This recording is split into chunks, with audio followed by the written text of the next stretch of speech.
ရှောင်း၍ငါတခုခုတွေးထားတယ်မြင်မြန်လာကြည့်စမ်းအတော်ကကျမ်းပြင်တောင်းတာကိုလက်ညှိုးထိုးပြတယ်အဲ့ဒီမှာနင့်နာမည်တွေအပြည့်ထွင်းထားတာပဲအဲ့ဒီကောင်မလေးထွင်းသွားတာဖြစ်ရမယ်အခုမင်းသမီးဖြစ်နေတဲ့ကောင်မလေးလေအတော်ကဘလို့လုပ်သိတာလဲအောင်မဲသူငါစီလာရှာဘူးလေဘယ်တော့မှလဲနင်းမမိသေးလားအရင်တော့ကငါဒီမှာပစ္စည်းတစ်ခုတွေးလို့နင့်ကိုစုခဲ့သေးတယ်လေအဲ့ဒီတော့ကနင့်ပါဇက်ကဘလောက်တောင်မာလိုက်လဲဆိုတာမှတ်မိသေးတယ်ငါပြောတော့မပြောချင်တော့ပါဘူးနင်ကတေချာပေါက်အမှန်တိုင်းမပြောဘဲကိုဟာပါလို့အတင်းပြောခဲ့တာလေဒါပေမဲ့နင်ကအဲ့ဒီလိုကလေးမျိုးမဟုတ်ဘူးဆိုတာငါသိပါတယ်အတိတ်ကိုပြန်တွေးရင်းလွမ်းဆွမိသွားတယ်အဲ့ဒီနေ့ကငါနင့်ကိုစူနေတော့ဟိုကောင်မလေးကပြတင်းပေါက်မှာရှိနေပြီးအကုန်မြင်သွားခဲ့တာနောက်တော့သူတိတ်တိတ်လေးငါစီလာပြီးငါရှိမှဒူးထောက်တောင်းပန်ခဲ့တယ်နင့်ကိုအပြစ်မတင်ဘူးသူတောင်းပန်ခဲ့တာကျွန်တော်ထောက်တနေရာကိုစုပ်ကင်လိုက်မိပြီးအသက်ရှူတွေတောင်ရက်တန့်သွားမတက်ခံစားလိုက်ရတယ်သူကနင့်ကိုလမ်းမရောက်အောင်လုပ်မှဆိုလို့သူ့ကိုဒီမှာထက်လာပြီးကျမ်းပြင်ပေါ်အိတ်တာမျိုးလုံးဝခွင့်မပြုခဲ့တော့ဘူးဒီလိုကိုအထက်တန်းဒုတိယနှစ်ပြီးခါနီးမှာပိုင်နင်ကလာစားလာအိတ်တာမျိုးမလုပ်တော့ဘူးလေသူကနေစရာနေရာရသွားပြီလို့ကျွန်တော်ကိုပြောခဲ့ပေမဲ့တကယ်တော့သူကကျွန်တော်ကိုထိခိုက်မှာစိုးရိမ်လို့ပါပဲကျမ်းပြင်ပေါ်ကပုတ်တိုက်ထားတဲ့အရာတွေ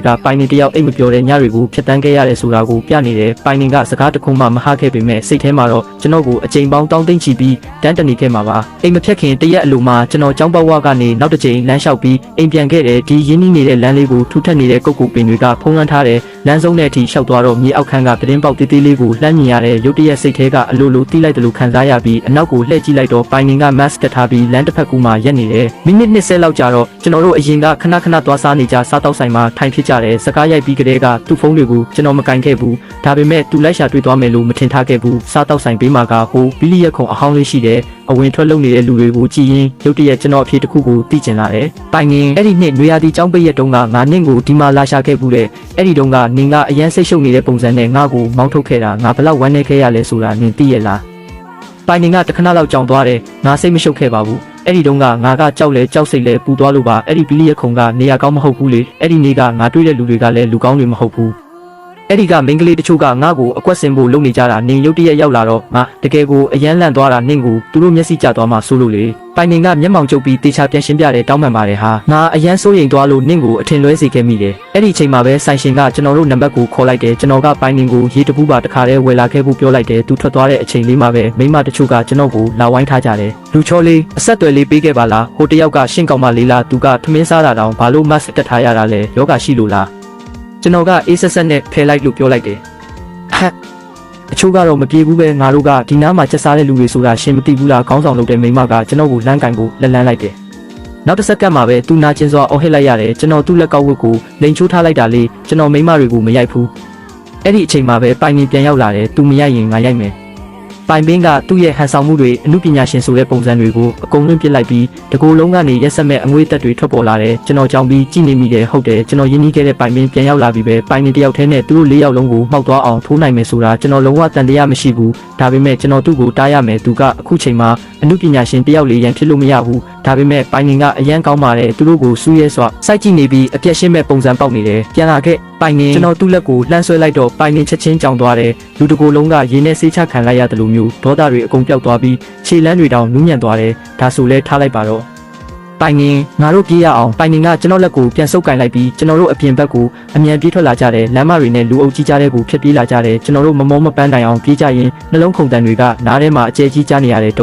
တ်နဲ့အရင်တစ်ခေါက်ကဒီအတန်ကိုကြားခဲ့ရတာလဲဒီလူကပဲကျွန်တော်ရဲ့ငယ်ရွယ်တဲ့နှလုံးသားကိုလှုပ်ခတ်စေခဲ့လို့ပါအခုချိန်မှလဲသူကအရင်တုန်းကလိုအေးဆက်ဆက်နဲ့ခေါင်းမာတဲ့ကောင်မလေးအတိုင်းပါပဲကျွန်တော်တို့အတော့အိမ်ထိဆက်တိုက်ပြေးလာပြီးမြေအောက်ခန်းထဲကိုဝင်ပုံးလိုက်ကြတယ်ဒီနေရာမှာဘာပစ္စည်းမှမရှိတော့ဘူးမနှက်ဖြန်အဖြက်ခံရဖို့ကိုစောင့်နေတာလေးမိတော့မရှိတော့ပဲလာရောင်လေးပဲဝင်လာတော့တယ်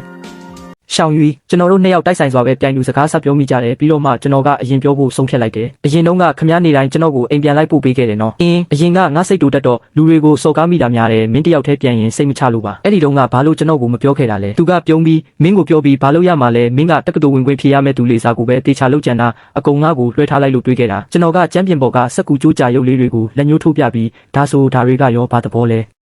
ငါမင်းကိုသဘောကျတယ်ဆိုတဲ့အတိတ်ပဲလေကျွန်တော်ခဏလောက်ငြိမ်သက်သွားပြီးကျွန်တော်အသက်18နှစ်တုန်းကတော့ခမည်းအဲ့ဒီလိုမပြောခဲ့ပါဘူးပိုင်မင်းကမျက်လွှာချလိုက်ပြီးဖြင်းချင်းစွာစကားဆတယ်ဘာလို့လဲဆိုတော့အရင်တုန်းကဘလို့ပြောရမှန်းငါမသိခဲ့လို့ပါ ပိုင်ပင်းရဲ့အတိတ်ကနည်းနည်းထူးဆန်းတဲ့သူ့မှာမိဘတွေရှိပေမဲ့မရှိတာနဲ့အတူတူပဲအေးဆက်တဲ့ဆက်ဆံရေးတွေကြားမှာကြီးပြင်းလာရတော့လူတစ်ယောက်ကိုဘလို့ချစ်ရမလဲဆိုတာသူ့ကိုဘယ်သူမှမတင်ပေးခဲ့ဘူးအချစ်ကိုဘလို့ဖော်ပြရမလဲဆိုတာကိုလည်းဘယ်သူမှမပြောပြခဲ့ဘူးပတ်စံတွေအများကြီးသုံးပေးတာကအချစ်ကိုဖော်ပြတာပဲလို့ပိုင်ပင်းကထင်ခဲ့တာကျွန်တော်ကစပြီးဖွင့်ပြောခဲ့တုန်းကတကယ်တော့သူအယမ်းဝမ်းသာခဲ့တာဒါပေမဲ့အချစ်ခံရတာကိုအသားမကျသလိုရင်းနှီးနှွေးထွေးမှုတွေကိုလည်းအသားမကျတဲ့အတွက်သူကအယမ်းကိုတုံ့ပြန်မှုနှိမ့်ကွေးနေခဲ့တာမှန်ရှိမှရက်ပြီးငါမင်းကိုသဘောကျတယ်လို့ပြောဖို့သူအချိန်ချင်းလေ့ကျင့်ခဲ့ဘူးပေမဲ့အယမ်းကိုအနေခက်လွန်းလို့နှုတ်ကနေထွက်မလာခဲ့ဘူးနောက်ဆုံးတော့စားနေပဲရေးဖို့ဆုံးဖြတ်ခဲ့တယ်တခြားမင်းကလေးတွေလှုပ်တယ်လို့စက်ကူကြိုးကြရုပ်တစ်ထောင်ခောက်ပြီးတစ်ခုချင်းစီရဲ့အထဲမှာငါမင်းကိုသဘောကျတယ်လို့ရေးခဲ့တယ်ကျွန်တော်မွေးနေ့ကျရင်ပေးဖို့ရည်ရွယ်ထားခဲ့တာဒါပေမဲ့နှမျောစရာကောင်းတာကအဲ့ဒီနေ့ကိုမရောက်လိုက်ဘူးလေနောက်ပိုင်းသူတရုတ်ဆောင်လုပ်ရင်းနဲ့မတူညီတဲ့ဘဝပေါင်းစုံကိုဖျက်တမ်းကြည့်တော့မှခန်းစားချက်တွေကိုဘလို့ဖွင့်ဟရမလဲဆိုတာကိုသူတက်မြောက်သွားခဲ့တယ်ဒါပေမဲ့သူရင်ဖွင့်ခြင်းတဲ့သူကမရှိတော့ဘူးလေခဏလောက်တိတ်ဆိတ်သွားပြီးနောက်ကျွန်တော်ဆက်မေးလိုက်တယ်ဒါဆိုလူချင်းညံကရေ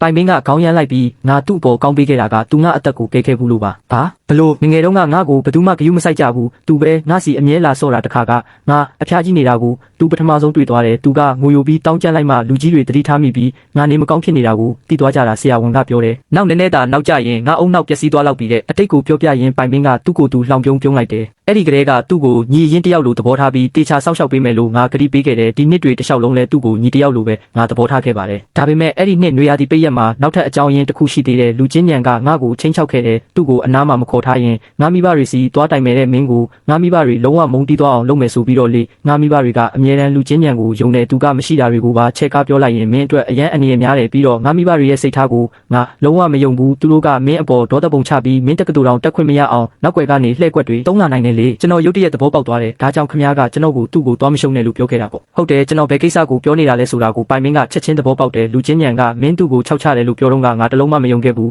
အဲ့ဒီတုန်းကမင်းကိုသူနဲ့ဘာပတ်သက်မှုမှမရှိစေချင်ုံတက်ပါစကားတော့မပြောစေချင်ခဲ့ဘူးဒါမှမင်းလုံခြုံပါလေသူကနည်းနည်းစိတ်အားငယ်သွားတဲ့ပုံစံနဲ့ဆက်ပြောတယ်အဲ့ဒီကိစ္စကမင်းကိုဒီလောက်ထိအထင်လွဲသွားစေမယ်လို့ငါမထင်ထားခဲ့ဘူးတကယ်တော့မင်းကကိုတိုက်ရိုက်မေးလို့ရတာပဲလေအတိတ်ကိုပြန်တွေးမိတော့ကျွန်တော်ရင်ထဲမှာခန်းစားချက်တွေပြည့်နေသွားတယ်သူကလူတစ်ယောက်ကိုဘယ်လိုချစ်ရမလဲမသိခဲ့ဘူးဒါဆိုကျွန်တော်ကရောသိခဲ့လို့လားဟင်းကျွန်တော်လည်းမသိခဲ့ပါဘူးဝေးရပါမိဘတွေရဲ့စွန့်ပစ်တာကိုခံခဲ့ရတဲ့ကျွန်တော်ကမေကုန်းထုတ်ရတဲ့တတိတွေပျောက်ဆုံးနေခဲ့တာကျွန်တော်ကဘာလေးထဲမှာစာကိုစူးစမ်းလုပ်မှသာရှာရှာပါပါချီချူးစကားလေးတခွန်ရနိုင်မှာဒါမှထပ်ပြီးစွန့်ပစ်မခံရမှာလေဒါကြောင့်ပိုင်မင်းနဲ့ပတ်သက်လာရင်ကျွန်တော်ကဝမ်းနေလုံးလို့သိချင်နေရင်တော့သူ့ကိုတခွန်မှမမေးရဲခဲ့ဘူးဒေါသထွက်ဖို့ဆိုတာဝေးလာဝေးဘယ်လိုချစ်ရမလဲမသိတာကကျွန်တော်တို့နှစ်ယောက်လုံးရဲ့ယောဂပါပဲလာရောင်ကရေလိုအေးမြနေပေမဲ့အသိစိတ်တွေရှိနေသေးပါကျွန်တော်ပိုင်မင်းကိုပွင့်လင်းပြောပြလိုက်တယ်ကျွန်တော်နိုင်ငံခြားထွက်သွားတာကခမ ्या မိဘတွေပတ်စံထုတ်ပေးလိုက်လို့ပါငါခံမှန်းမိပါတယ်တကယ်တော့ကျွန်တော်မသွားဘဲနေလို့ရပါတယ်ဒါပေမဲ့အဲ့ဒါကကျွန်တော်အတွက်နိုင်ငံခြားမှာပညာသင်ဖို့တခုတည်းသောအခွင့်အရေးဖြစ်နေခဲ့တယ်ကျွန်တော်တစ်ချိန်လောက်တော့တကူကောင်းဆန်ခဲ့မိတယ်ငါနားလဲပါတယ်ပိုင်ပင်းကအရန်ကိုနူးညံ့သိမ်မွေးစွာပြုံးပြီးပြောတယ်ရှောင်ရွီမင်းကအရန်သဘောကောင်းလို့နဲ့ငါကမင်းကိုနည်းနည်းလောက်တကူကောင်းဆန်စေချင်တာအပြင်လောကရဲ့နာကျင်အောင်လုပ်တာကိုအခက်မခံနဲ့ကျွန်တော်နောက်ဆိုရင်အလုပ်ကိုပဲဦးစားပေးတော့မယ်ရပါတယ်ငါမင်းနောက်ကလိုက်ခဲ့မယ်လေပိုင်ပင်းကချက်ချင်းပြန်ဖြေတယ်ကျွန်တော်အံ့ဩသွားပြီးခမ ्या ကထိတ်တန်းတရုပ်ဆောင်ကြီးလေးအနာဂတ်ကလည်းလင်းလက်နေတာကိုဘာလို့ကျွန်တော်နောက်ကိုလိုက်မှလဲထိတ်တန်းတရုပ်ဆောင်ဖြစ်လာတာတော့မင်းကြောင့်လေဒါပေမဲ့ကျွန်တော်တို့တွဲခဲ့တာ3လတည်းလေငါရဲ့အချစ်တွေက3လထပ်မကဘူးပိုင်ပင်းရဲ့လက်တွေ့လှုပ်ဆောင်နိုင်စွမ်းကအမှတ်ပြည့်ပဲနားလည်မှုလွဲတာတွေရှင်းသွားပြီးနောက်နေ့မှာပဲသူဝိပုတ်ကနေလူသိရှင်ကြားကြီးညာလိုက်တယ်ကျွန်တော်ကပါထပ်တွဲပြီးတော့ပေါ့3လဆိုတဲ့အချိန်လေးကိုတသက်စာနဲ့လဲလှယ်လိုက်တယ် trending ရေပန်းစားမှုတွေတက်လာပြီးအင်တာနက်ကြီးတောင်ပြတ်ကျမတက်ဖြစ်သွားတယ်တနိုင်ငံလုံးကဒီသတင်းကိုဝိုင်းစိတ်ဝင်စားနေကြတယ်ကျွန်တော်ကပိုင်ပင်းရဲ့မိဘတွေသူ့ကိုပြဿနာလာရှာမှာကိုအရန်စိုးရိမ်နေခဲ့တယ်ဒါပေမဲ့ကျွန်တော်ပူပန်လုံးနေတာပါပိုင်ပင်းကအခုဆို25နှစ်ရှိနေပြီမိဘတွေသဘောမတူလဲဘာလုပ်လို့ရမှာလဲပိုင်ပင်းရဲ့အခုစရိုက်နဲ့ဆိုသူတို့လုံးဝထိန်းချုပ်လို့ရမှာမဟုတ်တော့ဘူးတကယ်တော့လွန်ခဲ့တဲ့9နှစ်ကလေးကသူတို့သားကိုမနိုင်လို့ကျွန်တော်စီကနေလှည့်ကွက်သုံးခဲ့တာဖြစ်နိုင်တယ်အဲ့ဒီတုန်းကကျွန်တော်ကိုယုံကြည်မှုမရှိတာကိုပဲအရှုံးပေးခဲ့ရတာပိုင်ပင်းလူသိရှင်ကြားကြီးညာပြီးနောက်မှာနောက်ထပ်လူတစ်ယောက်လည်းရေပန်းစားလာခဲ့တယ်အဲ့ဒီနေ့ကပဲလူချင်းညံကကျွန်တော်စီကိုဒေါသတကြီးရောက်လာတယ်ငါမင်းကိုဘယ်မှာမြင်ဘူးတလို့နဲ့စဉ်းစားနေတာမင်းကဖန်ရှောင်ယူကိုအဲ့ဒီတော့ဖြစ်လဲပိုင်ပင်းနဲ့လမ်းခွဲလိုက်စမ်းငါကမှသူနဲ့ဆိတ်ဆက်ထားတဲ့သူကျွန်တော်ပါဆက်ဟာပြီးတခုခုပြန်ပြောမလို့လုပ်ပေမဲ့စကားကိုပြန်မျိုးချလိုက်တယ်ဘာလို့လဲဆိုတော့ပိုင်ပင်းကလူချင်းညံရဲ့နောက်ကျောမှာရက်နေပြီလေလူချင်းညံကဆက်ပြီးရန်စနေတုံးပဲအင်တာနက်ပေါ်ကသတင်းတွေကိုမင်းတွေ့တယ်မလားအားလုံးကမင်းကိုမိမစရေးစားတဲ့ကောင်ငါနဲ့ပိုင်ပင်းကြားကိုဝင်ရှုပ်တဲ့ကောင်လို့ပြောနေကြတာမင်းအလုံးမပြုတ်ချင်ရင်သူ့ကိုမြန်မြန်လမ်းခွဲပြီးငါစီပြန်ပေးလိုက်တော့ငါနဲ့မင်းကြားမှာဘာတန်ရောစင်တွေရှိနေလို့လဲငါဘာလို့မသိရတာလဲပိုင်ပင်းကရုတ်တရက်အေးဆက်ဆက်အတန်နဲ့ဝင်ပြောလိုက်တယ်လူချင်းညံလန့်သွားပြီးပိုင်ပင်းဟာနင်ကဘာလို့ဒီကောင်လေးရဲ့ပြူစားတာကိုခံရပြန်လာလဲစကားကိုတေချာပြောစမ်းပိုင်ပင်းကစပွဲကိုဒိုင်းကနေရိုက်ချလိုက်ပြီး နင်ကငါ့ကိုမောင်နှမလို့သဘောထားမယ်လို့ပြောခဲ့ပြီးအခုကြဘာလို့ငါကောင်လေးကိုလာပြီးရန်ကားနေတာလဲငါတီးခံနိုင်တာအတိုင်းတာရှိတယ်မောင်နှမလို့နေမယ်ဆိုရင်တခြားအဆင့်ကိုမစင်စားနဲ့မဟုတ်ရင်တငယ်ချင်းတောင်ဆက်လုပ်လို့ရမှာမဟုတ်ဘူးလူချင်းညံကဒီလိုပြောမခံခဲ့ရဘူးတော့ဒေါသထွက်ပြီးပြရခတ်သွားတယ်နင်သူ့ကိုအရန်ဆွဲလန်းနေပြီပဲငါသတင်းစာရှင်းလင်းပွဲလုပ်မယ်နင်တို့စောင့်ကြည့်နေလိုက်သူမိမစရိတ်စားတဲ့ကောင်ဆိုတဲ့နာမည်ပြက်ကဖျောက်ဖျက်လို့ရမှာမဟုတ်ဘူးပထမအချက်ငါနဲ့နင်ကြားကစစ်ဆက်ထားတယ်ဆိုတာဘာစာချုပ်စာတမ်းမှမရှိဘူးလူကြီးတွေနောက်ပြောင်ပြောခဲ့တာကိုပဲငါလူသိရှင်ကြားအချိန်ချင်းညင်းခဲ့ပြီးပိုင်ပင်ကမျက်လုံးကိုကျင်းလိုက်တယ်ဒုတိယအချက်နင်သတင်းစာရှင်းလင်းပွဲလုပ်ရဲလုပ်ကြည့်ငါနင့်ကိုမျက်နှာတာပြီးတော့မှမဟုတ်ဘူးဆိုတာအပြစ်မတင်နဲ့ဒါပေမဲ့ဒီစင်းရဲသားကောင်လေးကနင်းနဲ့လုံးဝမထိုက်တန်ဘူးလေပိုင်ပင်ကသူ့ကိုတနာစရာလူတယောက်လိုရုတ်တရက်ကြည့်လိုက်တယ်ပါဇက်လိုက်တာနဲ့စင်းရဲသားကောင်လေးဆိုတဲ့စကားပဲထွက်လာတယ်လူချင်းညံကလူတယောက်ကိုတကယ်ရောချစ်ဖူးရဲ့လားတာပေါ့ငါနင့်ကိုချစ်တာပေါ့လို့လူချင်းညံကဖြေတယ်ဟင်းအင်းနေငါကိုမချစ်ဘူးပိုင်ပင်ကသူ့စကားကိုဖျက်ပြောလိုက်တယ်တကယ်လို့ငါမျိုးရိုးကပိုင်မဟုတ်ခဲ့ရင်ငါမိဘတွေကနာမည်ကြီးတွေမဟုတ်ခဲ့ရင်ငါကလမ်းဘေးကလူမိုက်ကောင်မလေးတယောက်သာဆိုရင်နေငါကိုချစ်ပါဦးမလားလူချင်းညံကြောင်ဝမ်းသွားတယ်ဒီမေးခွန်းကိုသူတခါမှမစင်စားဘူးခဲ့တဲ့ပုံပဲမိုးရွာနေတဲ့နေ့တစ်နေ့မှာအဲ့ဒီလိုလမ်းဘေးမှာထိုင်နေတဲ့ငါကိုနေမြင်ခဲ့ရင်ငါကိုထီလေးများမိုးပေးပါမလားမလုပ်ဘူးမလားနင်ကငါကိုလူအတိုင်းဝိုင်းရဲ့အမိုက်တရိုက်လိုပဲကြိတ်ပြီးဆဲဆူနေမှာနင်သဘောကျတာကငါရဲ့ဂုံပုံးနဲ့အဆင့်တန်းကိုပဲငါဆိုတဲ့လူကိုမဟုတ်ဘူးငါအရင်ကလူမိုက်ကောင်မလေးတယောက်ဖြစ်ခဲ့တယ်ဆိုတာကိုတော့နင်လက်ခံနိုင်မှာမဟုတ်ဘူးပိုင်ပင်ကကျွန်တော်ကိုဆွဲခေါ်သွားတယ်ကျွန်တော်လှည့်ကြည့်လိုက်တော့လူချင်းညံကအဲ့ဒီနေရာမှာပဲကြောင်တောင်တောင်လေးရက်ကြံခဲ့တယ်သူတော်တော်လေးတုံ့လောက်သွားပုံရတယ်ပိုင်ပင်ပြောတာတွေကိုသူနားလဲသွားသလားဆိုတာတော့မသိဘူးဒါပေမဲ့တစ်ပတ်ကြာတော့လူချင်းညံရဲ့သတင်းစာရှင်းလင်းပွဲကိုအစီအစဉ်တိုင်းကျင်းပခဲ့တယ်လို့ကျွန်တော်ကြားလိုက်ရတယ်ပိုင်ပင်မှာအဲ့ဒီပွဲကိုတားဆီးဖို့အခွင့်အာဏာမရှိပေမဲ့နောက်ဆက်တွဲပြဿနာတွေအတွက်ပြင်ဆင်မှုတွေအများကြီးလုပ်ထားခဲ့တယ်ဒါပေမဲ့သတင်းစာရှင်းလင်းပွဲကကျွန်တော်တို့ထင်ထားသလိုဖြစ်မလာခဲ့ဘူးလူချင်းညံကတိတိကျကျဝတ်စားဆင်ရင်ပြီးကင်မရာရှိမှထွက်လာတယ်မျက်နှာထားတီတီနဲ့သူကပြောတယ်ဒီနေ့ကျွန်တော်ကိစ္စတစ်ခုကိုတရားဝင်ကြီးညာချင်ပါတယ်ကျွန်တော်နဲ့ပိုင်ပင်ကြမှာဆစ်ဆက်ထားတယ်ဆိုတာမရှိပါဘူးတပွဲလုံးပေါ်လောရိုက်သွားတယ်လူတိုင်းကထိတ်တန့်မင်းသမီးဖောက်ပြန်တယ်ဆိုတဲ့သတင်းကြီးကိုနားထောင်ဖို့လာခဲ့ကြတာလေကျွန်တော်နဲ့ပိုင်ပင်ကမိသားစုနှစ်ခုရဲ့စီးပွားရေးပူးပေါင်းမှုတွေကြောင့်ငငယ်ကလေးကအတူတူကြီးပြင်းလာခဲ့ကြတာပါသူမကကျွန်တော်ကိုအကိုကြီးတယောက်လိုသဘောထားတယ်လို့ကျွန်တော်ကလည်းသူ့ကိုညီမလေးတယောက်လိုပဲသဘောထားတာပါစစ်ဆက်ထားတယ်ဆိုတာကကောလာဟာလာတက်တက်ပါပဲကျွန်တော်တို့နှစ်ယောက်လုံးဒါကိုအတိမတ်မပြုခဲ့ပါဘူးလူကြီးတွေကလည်းပါဇက်ကနေအလွယ်တကူပြောခဲ့ကြရုံပါကျွန်တော်ပိုင်ပင်ကိုတခါမှမချစ်ခဲ့ဘူးတယ်လို့သူမကလည်းဒီတိုင်းပါပဲဒါကြောင့်အခြေမြင့်မရှိတဲ့ကောလာဟာလာတွေကိုဆက်ပြီးမဖြတ်တန်းကြဖို့တောင်းဆိုချင်ပါတယ်စကားကိုခဏရက်လိုက်ပြီးလူချင်းညံကလေးနဲ့တဲ့လေတန်နဲ့ဆက်ပြောတယ်ခိုင်ဆောင်ယူနဲ့ပတ်သက်ပြီးတော့သူကပိုင်ပင်ရဲ့ပထမဆုံးအချစ် first love ပါသူ့ရဲ့အပြင်ပန်းကိုကြည့်ပြီးကျွန်တော်အထင်လွဲခဲ့မိတဲ့အတွက်သူ့ကိုအယံအားနာမိပါတယ်အခြေအနေတွေကချက်ချင်းကိုပြောင်းပြန်ဖြစ်သွားတယ်အင်တာနက်အသုံးပြုသူတွေကလူချင်းညံရဲ့အရင်တုန်းကမောက်မာတဲ့စကားတွေကိုပြန်တူးဖော်ပြီးဝေဖန်ကြတော့တယ်ဒါပေမဲ့ကောင်းသွားတာကပိုင်ပင်ပြင်ဆင်ထားတဲ့အကြက်တဲဖြစ်ရှင်းရေးအစီအစဉ်တွေအကုန်လုံးသုံးစရာမလိုတော့ဘူးသူဘာလို့ရုတ်တရက်ကြီးစိတ်ပြောင်းသွားရတာလဲလို့ကျွန်တော်အရန်ကိုအံ့ဩနေမိတယ်ပိုင်ပင်ကတော့ပြုံးစီစီနဲ့သူစိတ်မပြောင်းရင်နောက်ဆိုရင်မိသားစုနှစ်ခုပူးပေါင်းလှုပ်ဆောင်မှုကိစ္စတွေဘာမှဆွေးနွေးစရာရှိလာတော့မှမဟုတ်ဘူးလေအခုဆိုရင်ပိုင်ပင်ကသူ့မိသားစုမှာအာဏာရှိဆုံးသူဖြစ်နေပြီးမိသားစုကုမ္ပဏီကလည်းသူမလက်ထဲမှာပဲရှိတယ်လူချင်းညံကစီးပွားရေးအရာပူးပေါင်းမှုအတွက်ခေါင်းငုံပေးလိုက်ရတာပါနောက်ထပ်6လလောက်ကြာတော့ပိုင်ပင်ရဲ့အဖေနေမကောင်းဖြစ်ပြီးဆက်မလုပ်နိုင်တော့ဘူးသူမရဲ့အမေကလည်းအလုပ်တွေကိုဖျက်ပြီးအိမ်မှာပဲပြုစုစောင့်ရှောက်ပေးနေရတဲ့စန့်ကျင်ဘက်အနေနဲ့ပိုင်ပင်ရဲ့အမှုပညာအလုပ်တွေကပိုပြီးအောင်မြင်လာတဲ့အာဏာကိုလည်းအပြည့်အဝကင်ဆွဲထားနိုင်တော့လူကြီးတွေကသူမရဲ့ဆုံးဖြတ်ချက်တွေကိုလုံးဝဝင်ဆွဲဖက်လို့မရတော့ဘူးအရာရာကိုရှင်းရှင်းလင်းလင်းမြင်သွားတဲ့ပိုင်ပင်ကလူတစ်ယောက်လုံးပြောင်းလဲသွားတယ်လို့ပဲအရင်တုန်းကချို့တက်ခဲ့ရသမျှအခုတော့အကုန်လုံးပြန်ဖြစ်စီခြင်းနေတယ်သူမရဲ့ဝေးဘောအကောင့်ထဲကအကြောင်းအရာတဝက်လောက်ကကျွန်တော်အကြောင်းတွေကြီးပဲအစီအစဉ်တွေတက်ရင်လဲကျွန်တော်အကြောင်းကို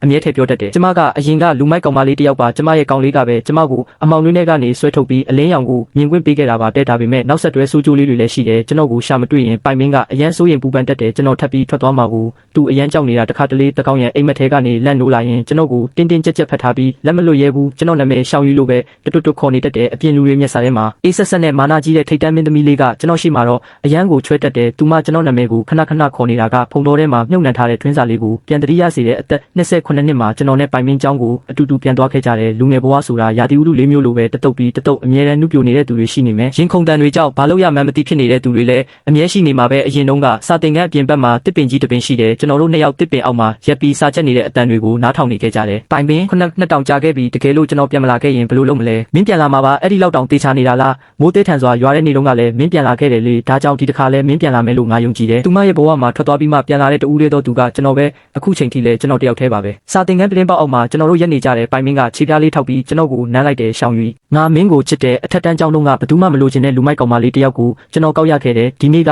အဲ့ဒီကောင်မလေးကိုကျွန်တော်ကောက်ရခဲ့တဲ့12မြောက်နှစ်ပတ်လည်နေ့ဖြစ်တယ်လို့ကျွန်တော်တို့နှစ်ယောက်တရားဝင်လက်ထပ်စာချုပ်လက်မှတ်ရေးထိုးတဲ့ပထမဆုံးနေ့လည်းဖြစ်တယ်နောက်တစ်ချိန်မှာတယောက်ယောက်ကကျွန်တော်ကိုရပ်ဘူးသမျှထဲမှာအကောင်းဆုံးအချစ်စာလွာကဘာလဲလို့မေးလာခဲ့ရင်အဲ့ဒါကကျောင်းစင်းချိန်အိမ်ပြန်လန်းလေးနဲ့တယောက်ကိုတယောက်အဖော်ပြပေးခဲ့ကြတဲ့ညချမ်းတွေပါပဲလို့ကျွန်တော်ဖြေလိုက်ပါမယ်စသိန်းလေးကတကယ်ကိုကြီးနူးစရာလေးပါပဲတင်မှာကောချေရမယ့်သူရှိပြီလား